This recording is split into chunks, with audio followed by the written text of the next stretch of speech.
both partners have to be willing to do some adjustment there for ultimately the greater good of the team.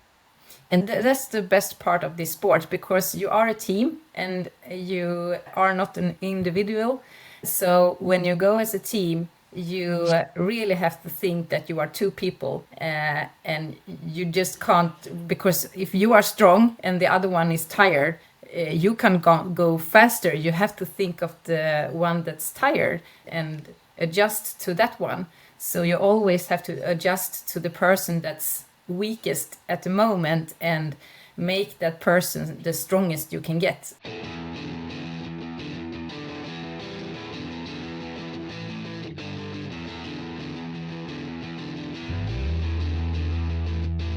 Welcome to the Low Tide Boyz, a swim run podcast. I'm Chip. And I'm Chris, and this is episode 311 of the show.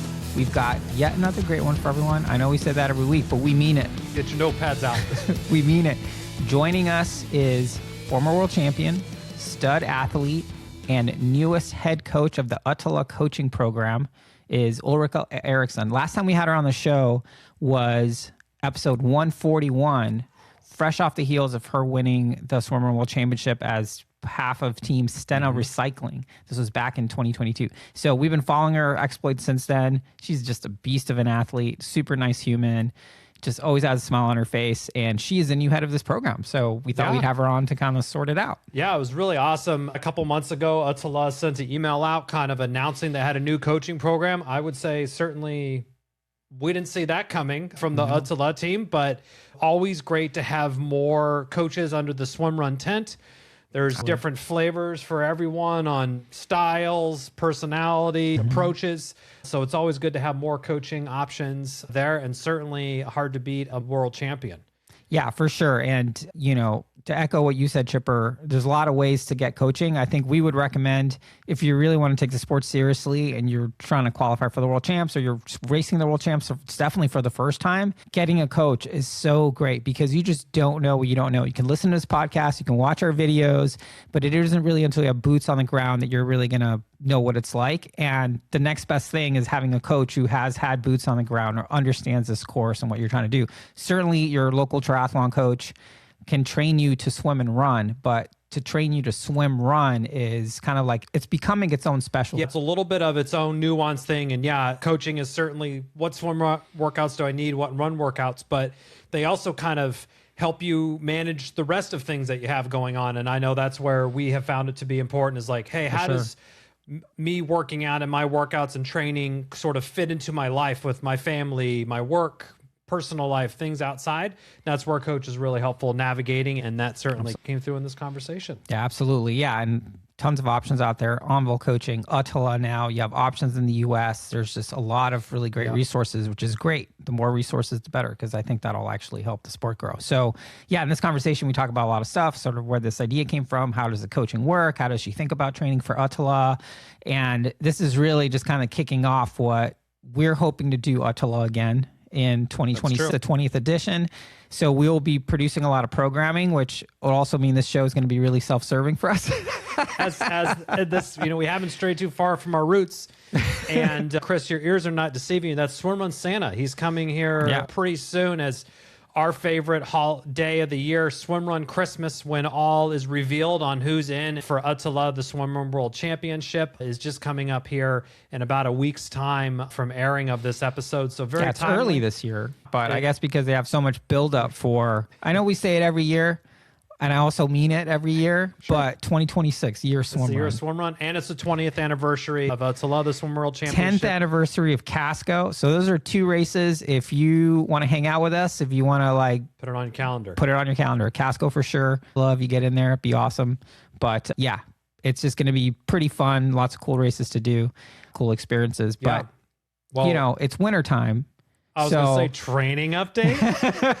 The training update is I'm in the off season.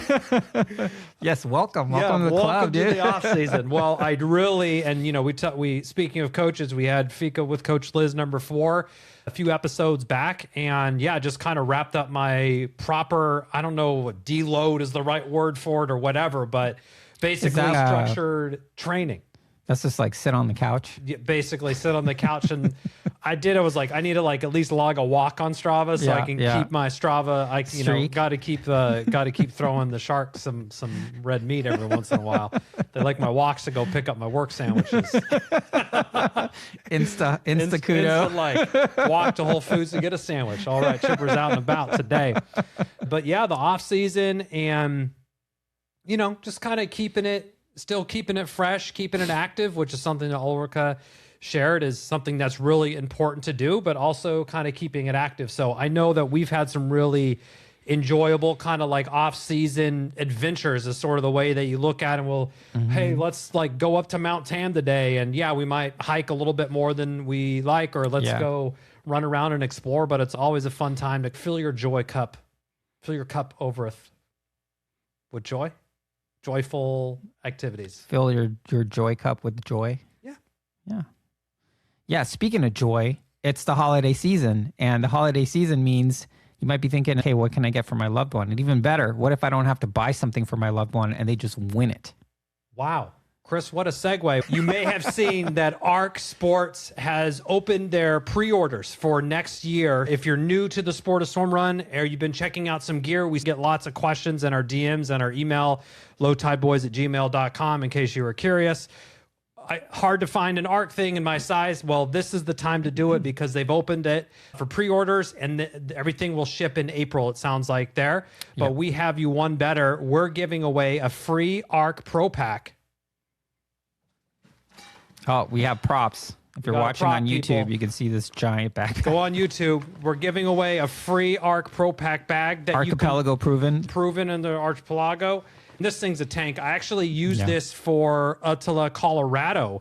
We had a little 2-day weekend getaway. Had my clothes, all my swim run stuff, all in one backpack. So we're giving this away. Head on over to our Instagram on Low Tide Boys. Comment in there what gear that you want to stuff in your Pro Pack bag, and tag your partner in there, and we'll give away somebody in a week. Yeah, in the U.S. We will ship it to you. In the U.S. And just because they sent them to us, we're going to give them to you. We're also giving away, so grand prize is the Pro Pack, and then 2 first prizes are pairs of their new socks. So you either get a black pair or white pair. You don't get to pick. We'll just send you one. So we're going to have 3 winners, which is awesome. As Chipper mentioned, the pre-order's open, so definitely get in on that. Especially if you're doing Worlds, you don't have your Orno X, just go ahead and get it. Just go ahead and pre-order it. Trust us, you're going to want it later. If you don't buy it now, you'll probably buy it the day before the race. So better to train do yourself a favor and buy it now.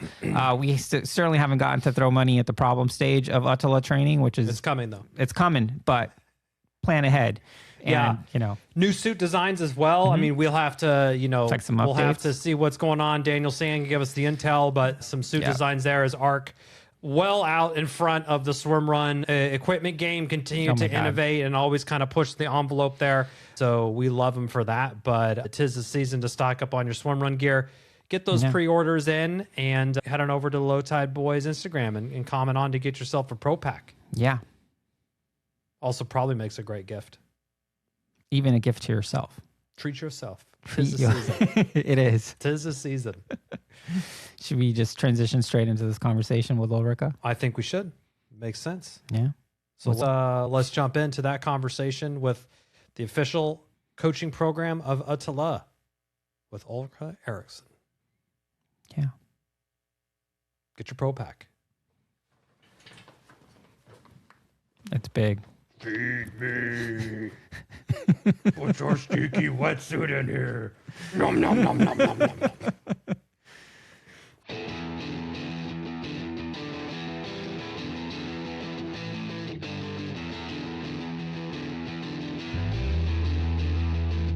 Very excited to welcome back to the show, Ulrika Eriksson. How are you doing? Thank you, and nice to be back. So, last time we chatted with you, you had just won the Swimrun World Championship with team, I believe it was like Stena Recycling. And last time we saw you was right after this year's Swimrun World Championship, where you raced with a good friend of the show and friend of mine, David Pesquet, made it on the podium. So why don't you tell us a little bit kind of what you've been up to, remind our audience like who you are and your endurance background, extreme endurance background. And yeah.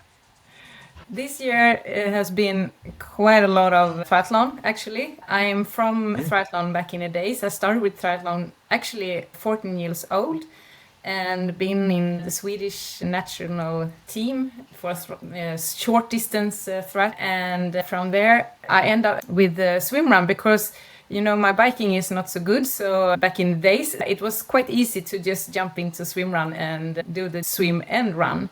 I think I don't know the year, but it was when you didn't have developed the sport. So we run with homemade gears. The pool boy was made by like pet bottles. Actually, we just rounded with some tape, and we had a lot of neoprene that doesn't want to work with you with the running. It was quite thick, so the gears now are really nice to have. This year I went to David, and we never actually have a meetup earlier. So I just of course we met at Engadin, and there Sabina was tell me that you have to race with this guy, he's really fast.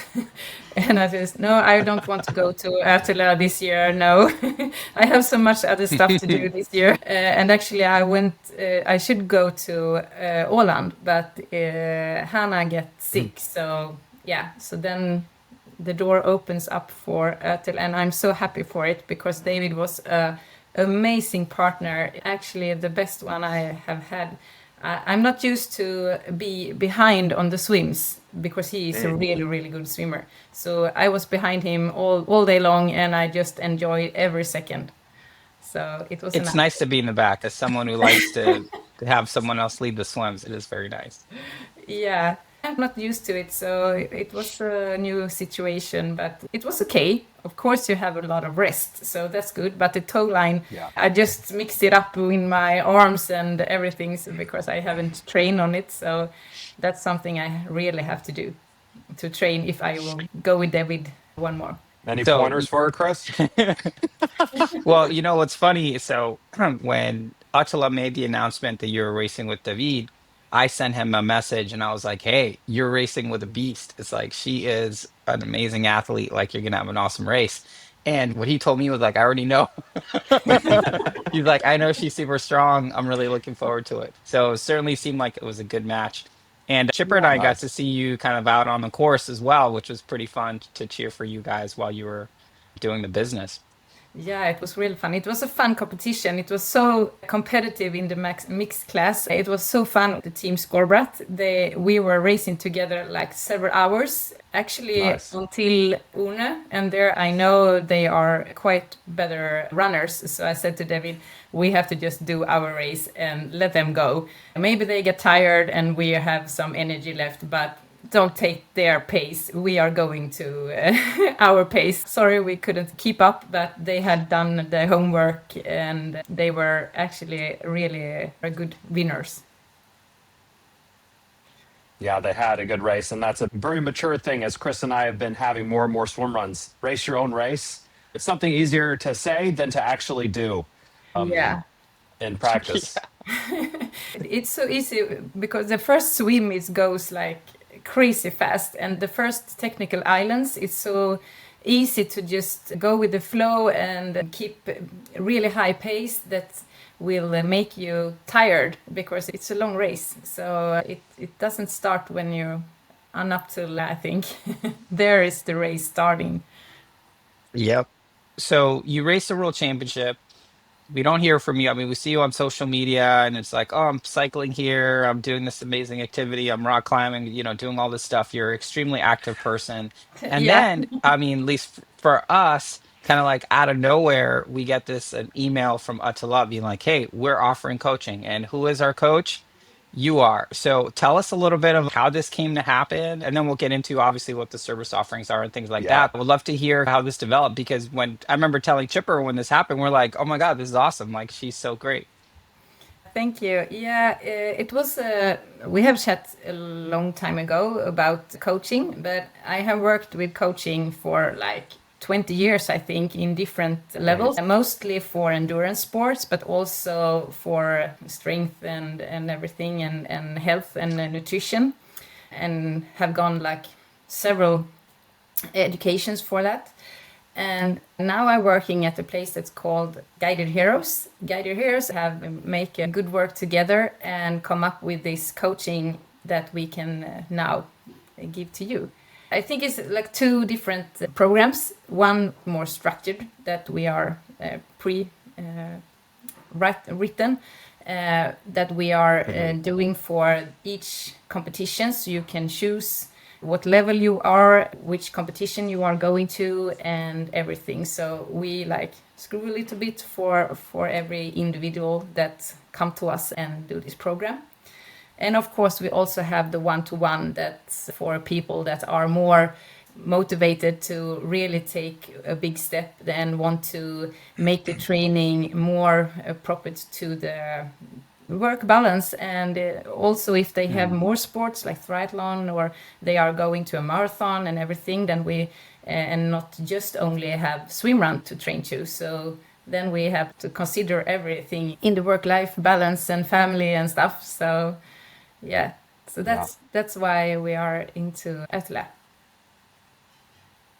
Nice. I love those two great options there. And certainly in Chris and I's own training, I love the race specific training, because we found that's the best way. If you're doing Engadin, for example, you're going to need to be doing some more hill repeats and hill work, as opposed to another race, you might be able to do more flat track stuff. So having the programs specifically designed for the race is what we have found to be kind of most effective. I would assume that's what you would agree with, since it's part of the program that you're offering. And I have a good experience because I have raced like every competition, not the ones in US, but maybe they will be in my pocket too. And of course, it's different skills. You know, even here in Sweden, you know, the West Coast, we have this rocky coastline, and in Stockholm, it's more slippery, more forest-like. So every competition has their own unique things that you are develop and you have to be good at. So it's quite good to know which one it's your competition you will go to. And if you are going to several, of course, then we mix it up and do so you are prepared for every race. Yeah, I mean, that sounds like, obviously, it sounds like such a reasonable perspective for coaching to be extremely realistic about, okay, well, what's your next challenge and how you plan for that. I'm curious, when Ötillö reached out and they're like, hey, we want a partner to do this thing, was their thinking around, hey, if we can get people more prepared for these races and they're more likely to do well and then want to do more of them? Or was more of the thinking of like, hey, here's another opportunity to kind of help grow the sport, kind of like generally? I think it's like two ways here. For new beginners that never entered the sport before, there we can give them all knowledge. So I have prepared everything, you know, gears, nutrition, what to think about, and what is this sport anyway. And also, you know, all the specific details when you are going on in a competition. How do I aim for the flag when I swim, and what should I do before I jump in the water and everything. So it's more like education for a new beginner. So they really get comfortable and can stand on the start line really up for it and know what to do. And of course, from there, you end up going, oh, I want to go faster and I want to beat that guy and I want to be faster on this one and I want to be a better swimmer or whatever it is. So it's a quite extended performance there. I love the support for the beginners, because certainly there's a lot to wrap your head around, not just from a training perspective, but just the mechanics of doing a race. Even a transition from run to swim takes a little bit of time to kind of understand what that is. So having a nice bank of education is probably really helpful, especially from someone as experienced as yourself and your team there. Yeah, and actually also, how do you work as a team? And because somebody that mixed it up, like, okay, I go one by one, but you have to work as a team to really get forward. So it's also like, what's your strengths and what's your partner's strength, and how do you combine that together? So it's really good to go with your partner if you know, if you have one, to train together. Yeah, I mean, that makes so much sense, because it's like, I mean, that's something that we talk a lot about on the show. It's one thing to swim fast, run fast, swim run fast, which we think it's its own thing. Like, at some point, if you're transitioning well and racing well, you're now swim running. You're not swimming, then running, then swimming, then running. You've Yeah, that was fully a good one. realized what you're doing. Yeah, it's one But word. Yeah, it's also like, what like I mentioned, what we spend a lot of time talking about is getting aligned on goals, understanding who's going to do what during the race. And it's all these kind of like softer, it's almost just like communication, interpersonal skills that end up making for better swim run teams. You mentioned racing with David. You hadn't met him. You guys obviously had an awesome race. So there must have been some conversation there that was required in order for you guys to figure, okay, this is how fast I'm going to run. You're going to lead all the swims. Sounds great.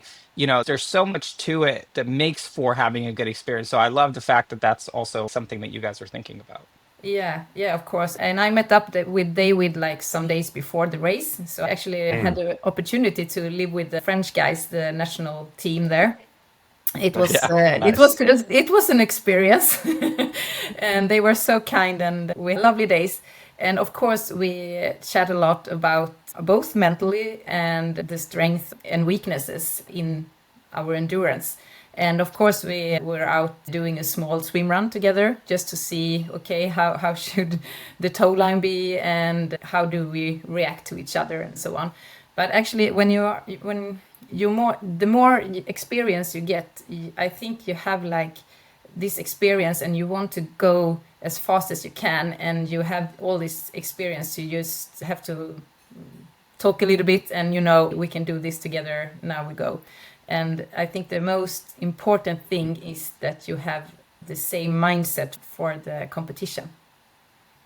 That's a great point. And just saying that, it kind of just clicked for me. It's like, hey, I might have my certain way of exiting on transition or doing a swim or a run, but it's really you adjust your mindset, not to like, hey, what's the fastest for me, but like, oh, what works best for this team of like how you said it. David's gonna lead most of the swims. Okay, it's not something you're used to, but that's how to kind of optimize what you all are going for. So what's the greatest good that you can get for the team versus, oh, this is how I do it and I'm gonna keep doing it this way. You both partners have to be willing to do some adjustment there for ultimately the greater good of the team.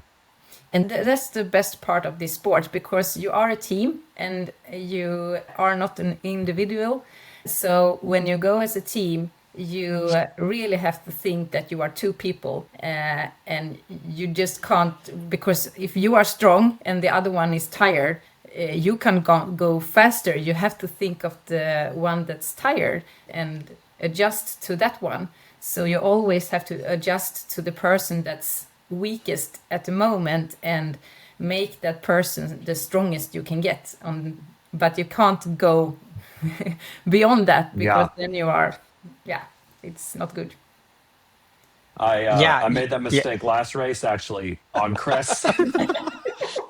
We were swimming and I was trying to jam through. I made it through, but then the gap kept closing. I'm like, oh no, I set Chris out. He's going to have to deal with some stuff right now. So sorry, Chris. It's okay. We obviously made it. We moved past it. It's funny because a few weeks ago we were having a conversation with a US swim runner, shout out Mara. She was saying it's like, when she thinks about it, it's like, inexperienced teams tends to focus on, oh, how fast can I go first? But the way we were talking about it made a lot of sense. She was talking about if you're aligned on goals and you have communication, then the speed comes, because you're not kind of fighting against each other. You're not getting passive aggressive because I'm going too slow for Chipper or something like that. And only when you're kind of in that good headspace does then the speed really come and you're swim running really well. And for me, that, that's the first time I've kind of heard it described that way, but it makes a lot of sense just from like a training and racing perspective. Yeah. And also a really good thing is to trust each other. As me and David, we haven't met each other, but we really said it out loud. I trust you, and I trust that you will go as fast as you can, and I will do it too. And then we just go. I like actually saying it. That's probably helps something in the brain that, Yeah. You have to say it out loud. It probably helps more. Yeah, because if you don't say it out loud, how should you know that the other person know what you are thinking?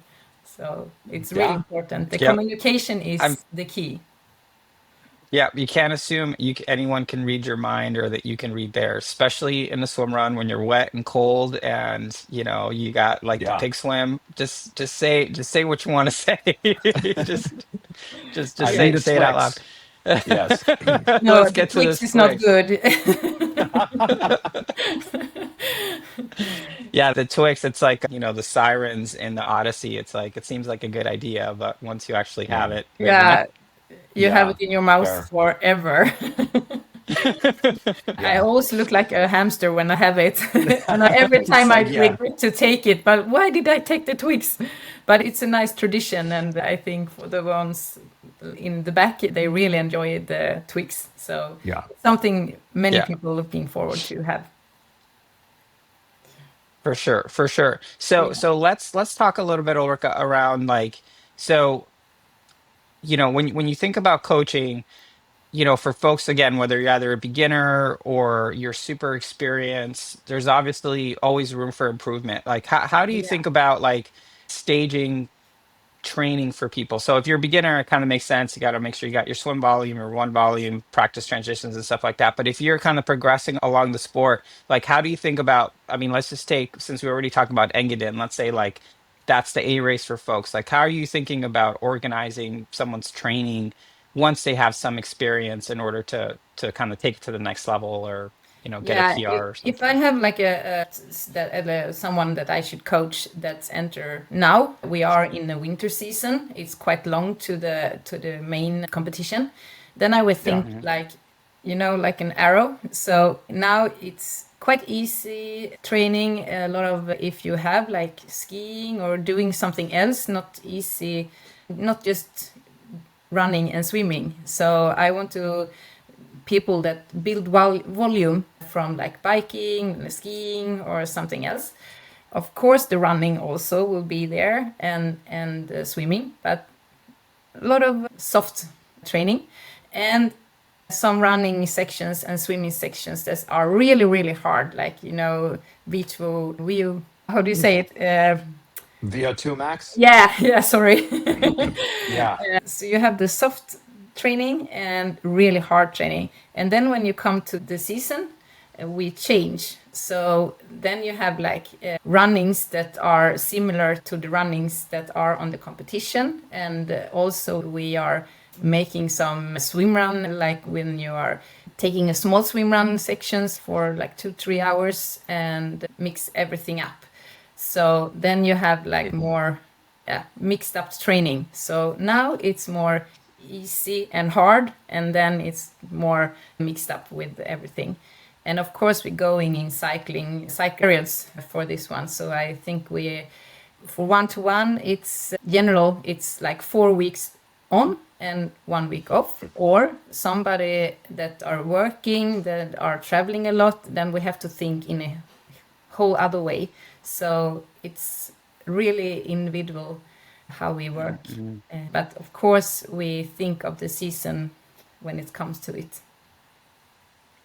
Yeah. And Yeah, then makes sense. more pre-planned race-specific plans. Is that like a 12-week plan, a 16-week plan, or is it a little bit of you kind of get the winter stuff as well, but not as specific for swim run, and then it gets more specific to that race as it gets closer? Yeah, and of course we are already now building like strength and everything. So actually I do it like first thing when you come to me, you have to reflect.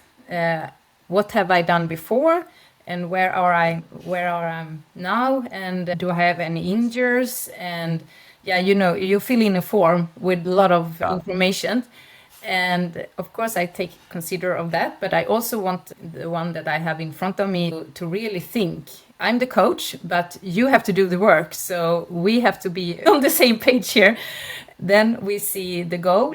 Maybe the competition is just to end up in the finish line, but if you have like a time or something, we have to see, is it realistic to have this goal? Because you have a certain time to build this up, and or if you have a injured knee or something, what we have to, so we have to adjust the goals and the plan, of course, and then we build up the plan like for now to the competition, not in details, but you have the plan, you know where the massive blocks are, so you know where to have maybe a training camp or something. And also we talk if maybe someone is going to work that it's a lot of time for work and not much time for training, that we have to consider. So we actually build like a massive plan with a lot of details in it. And then, of course, we have to make sure we have the routine. So we have the swimming sessions, we have the running sessions and everything. And I like to build it up with that you have like your day. It's more easy to plan. So if you have like 3 swim sessions, they will be on the days that works for you and every week. But we changed the details for this. So one day you maybe have volume, distance training, and next time you have like technique and so on. And on the season, this also will change, but you have your, you know, when the swimming days are, but they changes in what to do on them. So it's keeping the I mean, that's routine. certainly, I love that because that's certainly, I mean, I know for Chipper and me, like knowing, okay, Monday, Wednesday, Friday, Saturday are like our swim windows, like, and then it's like those things we hold them as sacred as possible, absent kids being sick and things like that, but try to make sure we have those locked in. Now, at the time this show is released, the ranking applications open for Ötillö for the Yeah. 20th edition. Everyone's super excited about it. We're super excited about it. We're putting our name in the hat again. We think we have enough points. So, hopefully everything works out and we'll see you in person in September. Yeah. Um, we've done this race twice, not as elites, but as just a couple of dads trying to make this happen. And we really feel Yes. like we understand like the amount of work that it takes and the amount of sort of like mental dedication and just, this really has to be kind of in your sights. For folks that are thinking about, or maybe have already entered the ranking application and are thinking about putting Ötillö on their site, how would you advise people on sort of thinking of whether they train with you or someone, hopefully they get some coaching because that's probably a good idea. The Yeah, it's a general, good idea. it's like a Yeah. public service announcement, get some coaching if you're doing Ötillö. How do you think about like when should people really start taking it seriously? How would you sort of in rough broad strokes help someone think about how they should plan their whole season knowing that September is going to be basically their A race?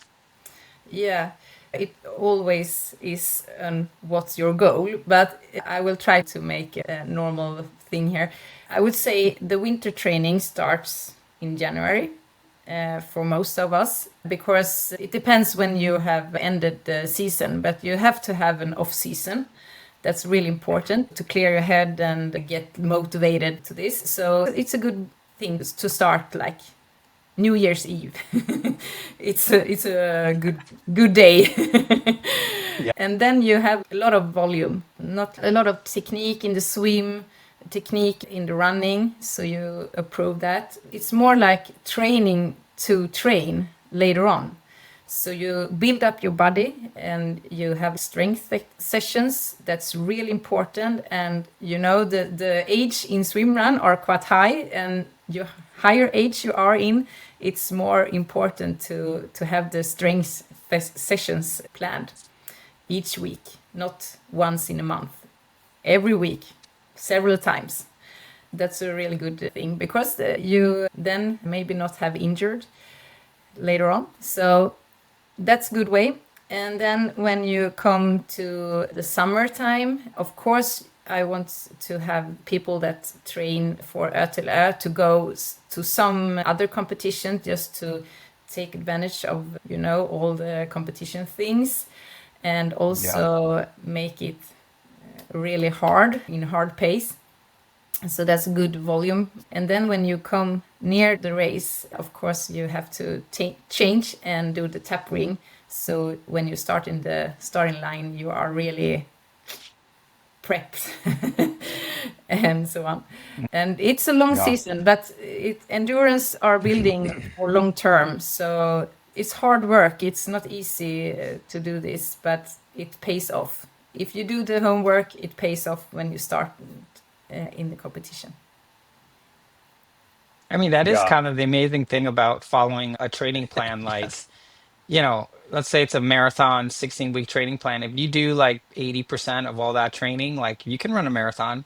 You can certainly get ready to Yeah. run a marathon. And for Yeah. Ötillö, which is, marathon looks like a 5K, I guess. It's the type of thing where, I mean, we certainly felt this, Chipper. I'm speaking for you here. It's like the only thing that could help our anxiety was doing the work and thinking that the work is Yeah. preparing us for this thing that was a huge unknown for us the first year that we did it. And obviously we were talking to people and all this stuff. So we had a sense of what was going on. We knew what the course looked like, but not actually being there for us caused a lot of anxiety. And like the way we dealt with that was just like being really diligent of like, are we showing up to practice? Are we doing the things that we can do today to help us be ready for tomorrow and the next day?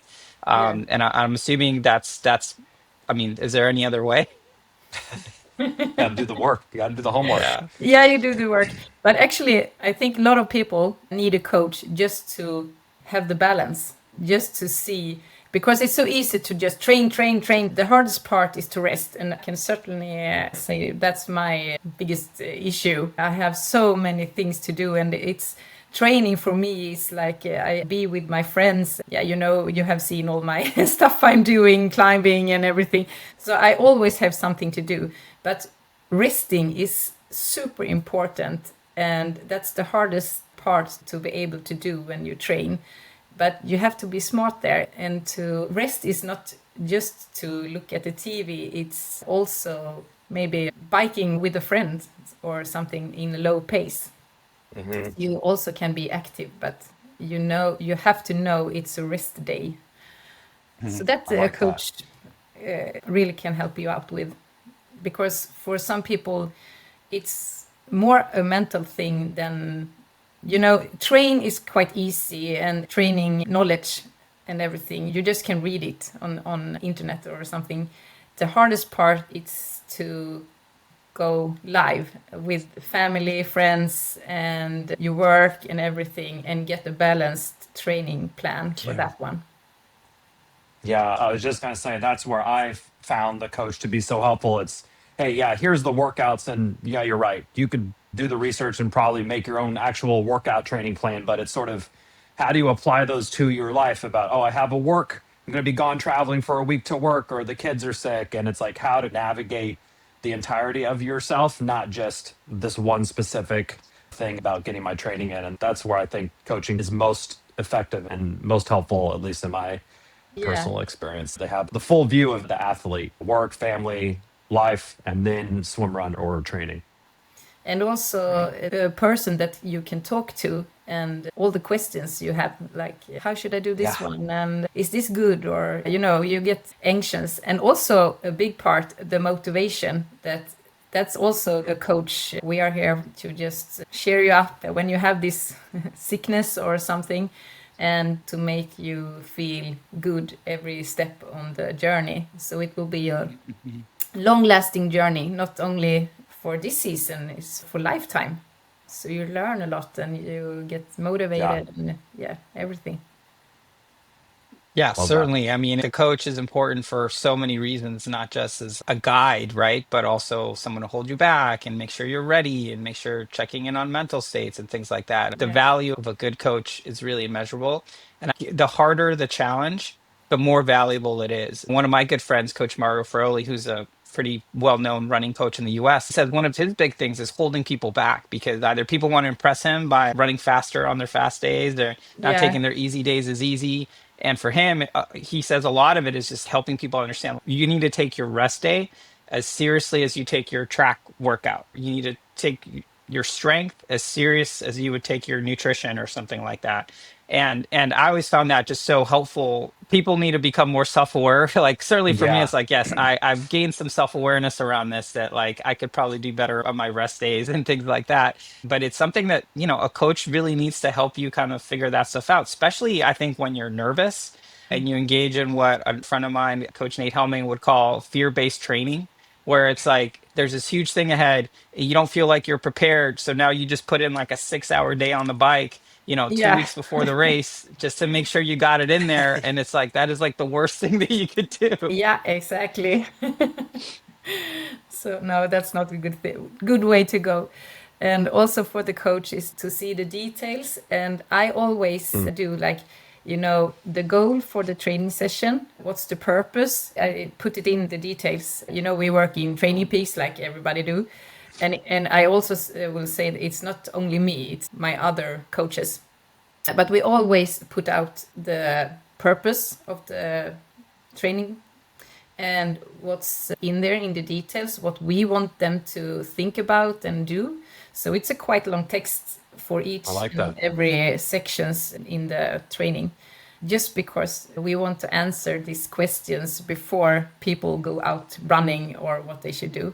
So they know what they are doing. What's expected of them. Yeah. Yeah, what's expected of them, and also to learn so they can see and follow the week after week and see, oh, it changes now they're supposed to be like this. And also, when you see an interval like 4 minutes on for 1 minute off, and they just do it and don't think about what they're doing, yeah, I think that's not good. It's better for them to know, why are we doing this, and what's the purpose, and what will it make with your endurance? Yeah, that's such a good point. Like, kind of understanding it's like, what's the point of this session? Kind Yeah. of thing. Like, how is Makes this sense. session helping you do something like a couple months from now? Yeah, that's really well taken. And if you don't want to read it, just go out and run. It's good for you if you read it. Yeah, definitely. It helps me sort of set the intention of the workout. Like, hey, this is going to be a hard workout. You're doing interval work or VO2 max. Like, it's going to be hard. So you can kind of start getting ready mentally the night before or whatever. Hey, I got some work to do tomorrow morning when I go out and do my run. It is good because it's going to, like you said, it's going to help get my VO2 max threshold higher and those sort of things. So yeah, I found that to be really helpful to kind of focus the workout and get more impact from it. Or on the other end, like, hey, this isn't easy. We're just shaking out the weekend of miles. So take it really easy, zone 2 type stuff. I mean, and that's where Chipper, like, we all love swim run here. We've all drank the Kool-Aid. We all think this is the greatest sport, right? But, one thing, Chipper, that you and I have found is for those hard sessions, like, it's so helpful to do it with your teammate because you're so much more likely to show up. You're going to work hard because your teammate's there. And I think that's just, if we need yet another reason to say why the sport is great, like for those key sessions, like, especially when we were building for Ötillö, like we just made a pact. It's like, our track days, we're showing up if at all possible. We're doing them together. Anything that's hard and challenging, like we're trying to do it together so we can just kind of like support each other in the training, knowing that these sessions are going to be super hard. Yeah, and also a point is that you both have to do every session, both swimming and running.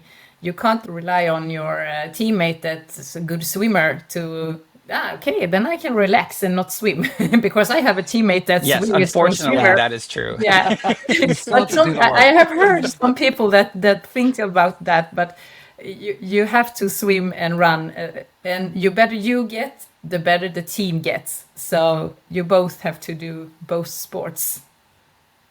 Yeah. And when we've not been able to do the workout like elbow to elbow on the hill repeats, it's like, oh, I did it. And I'll check in with Chris and I'll say, hey, how did the hill repeat workout go? You're kind of checking in and doing with your partner, whether it's, like David's in France and you're in Sweden, you can still text each other or do a WhatsApp and check in on how maybe not after every session, but check in on some of those bigger sessions on how it's going. And it'll really kind of help get the partnership psychic tether going even stronger. Yeah, and we also, in the training sessions, the training program, we have tests. So both for you as an individual, that you see that you are developing in the right way, and for me as a coach, that I can see that my training program works for you.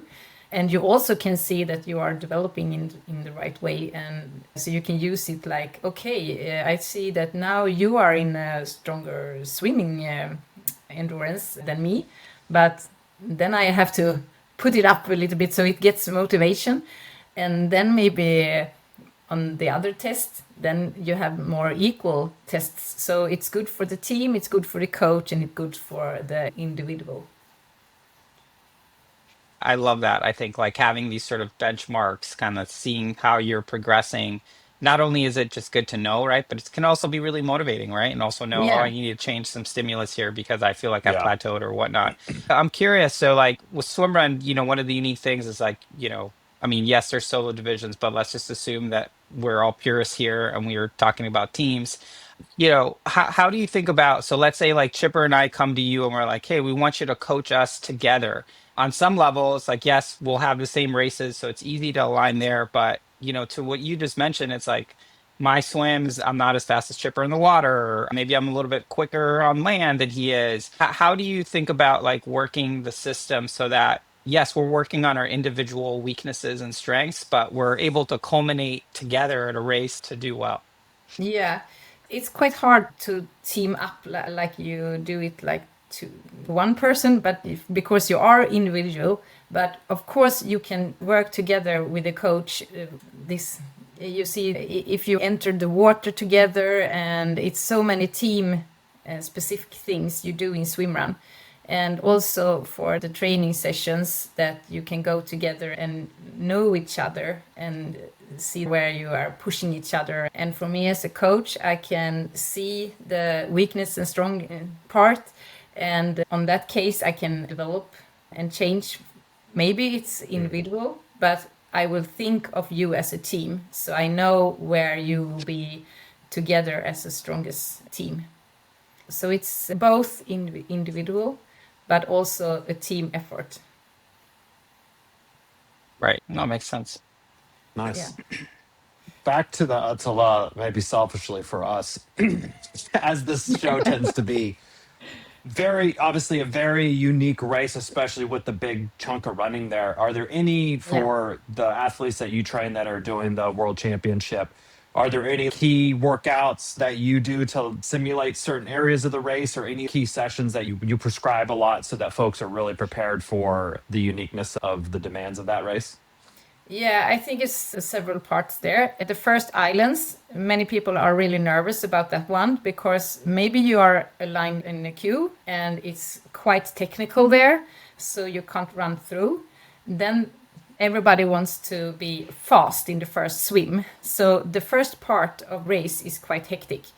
The session there is to be comfortable in running in really technical environment. And it's hard because the Stockholm archipelago is quite special. You don't find that somewhere else, but you can make,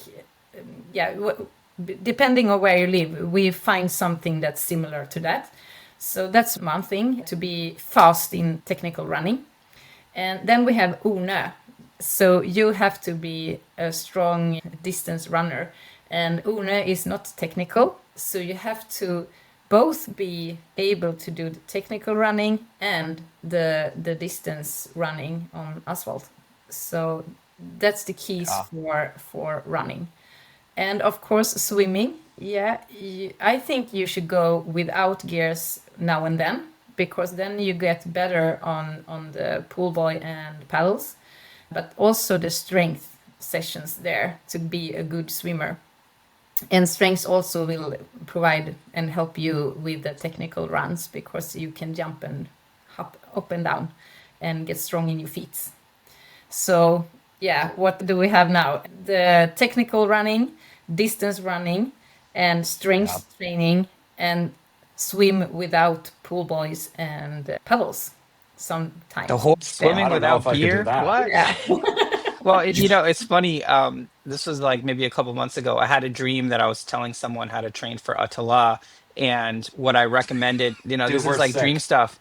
If this is our Yeah. I mean, dreams. if you're dreaming about talking about swim run, you're obviously talking about swim run too much. But in the dream, I was like, oh, you want to prepare for those first islands? Put on your swim run kit and run across an ice rink as a way of It like kind of is like that, practicing being yeah. like slipping around. I mean, and I woke up, I was like, oh, that's actually not the worst idea if you don't have access to to archipelago, because Yeah. to your point, Ulrika, like those first islands, we've heard it from many people. Now this is advice that we give, like those first couple islands are something that you'll never see. It's hard to experience. It's hard to wrap your head around just how Yeah. technical and treacherous like if that race was in the US, like there's just no way that insurance would give a permit for this thing. This is purely a European thing that can happen. Oh, A they are lot of not so Americans are like, bad. how is this? Yeah, maybe we're You scaring live there. people too That's much. not fair. But yeah, it's like, if you can't simulate it, what can you do in training to get you at least close to understanding what you're going to face? Get a good idea of what it's going to feel like when you get on Orna 7 hours in, 9 hours into the race. Certainly for us, when the first year we're like, oh, once we get to Orna, it'll be great. We'll be able to run a little bit. Obviously, once you're there, you're like, oh, actually, this is its own thing. Yeah. It isn't just like you're a good runner, so now you get a chance to run. You'd have to make a lot of good decisions earlier in the race so that when you get to Orna, you're able to run. And I Yeah. think that's sort of like the tactical strategy stuff, which again, I think like that's where coaching can be really helpful. Certainly you can listen or watch our show and get some idea from folks who have done it, but to have someone work with you directly to sort that out, I'm assuming that's, I mean, I'm basically selling your service, right? But that's the type of thing that ends up being really helpful for people who've never done it before or are really trying to take their performance to the next level. Yeah, I really agree that. And also, we haven't talked a lot about the energy, but the energy is the most important key to finish a Ötillö race, and the energy plan and everything. And also that one could a coach help you with. And that's something you don't just have on the competition. You have to train for energy in the training also. Yeah. So you have to train to eat. Yeah. Also, I mean, we're training for the FICA World Championship. yeah, that's a really good way to go, because when you are eating a lot, you're getting faster. So it's a good one. Yeah, it's That's our true. clip. It's true. So if folks are interested in signing up for coaching or to learn more, Ulrika, where should people go? Maybe they can go to my Instagram and see me there, or on, of course, at a homepage. There you find everything about the coaching and what's in it, and what's the plans and more information, what's included and everything. Yeah, that sounds awesome. easy And one. Ulrika, I mean, I'm assuming I'm speaking for Chipper on this one, but when we saw the announcement from Ötillö, we're like, oh, this is interesting. Like, oh, what are they trying to do here? And then when they mentioned that you were the coach, I was certainly like, this is very interesting because here's a super experienced swim runner who's obviously had a lot of success and obviously loves the sport. So for us, it was like, we couldn't wait to get you on the show to kind of chat about this because it seems like such a good option. And obviously there's other coaching options like Onvol and Nicholas and Sabina, like they've been doing this for a long time. They have a great program, but it's great. The more the merrier. More like options, the more yeah. people are coached, the better. So we're so happy that you're taking on this cool project. And yeah, thank you so much for coming on the show to share with us. Yeah, thank you to have me. Thank you. Yeah, for sure. All right. And we'll see you, We'll see you. hopefully, see you in September. September. Yeah, I hope so. That's it for this week's episode. Thanks so much for listening to the show. Make sure to subscribe wherever you listen to podcasts and leave a rating or review, since that's the best way to help other people discover the show and the sport of swim run. Check out our website, lowtideboys.com. That's boys with a Z, for swim run resources, including gear guides, tips, how-to videos, and so much more. Make sure to check out our meme page at The Low Tide Boys on Instagram. If you have any questions or suggestions for the show, send us a DM or email us at lowtideboys@gmail.com. We'd like to thank Riding Easy Records for our show music, and of course our wives for their support and tolerance of our swim run and other activities. Lots of activities. Lots of activities. Finally, you can support our efforts on Patreon. Until next time, get out there and go for a swim. Then a run, And then a swim, then another run, then another swim. then run some more. Just keep going. Let's go. And then stop at some point because, And fuel. Don't forget to fuel. Gotta fuel Of too. course, yes.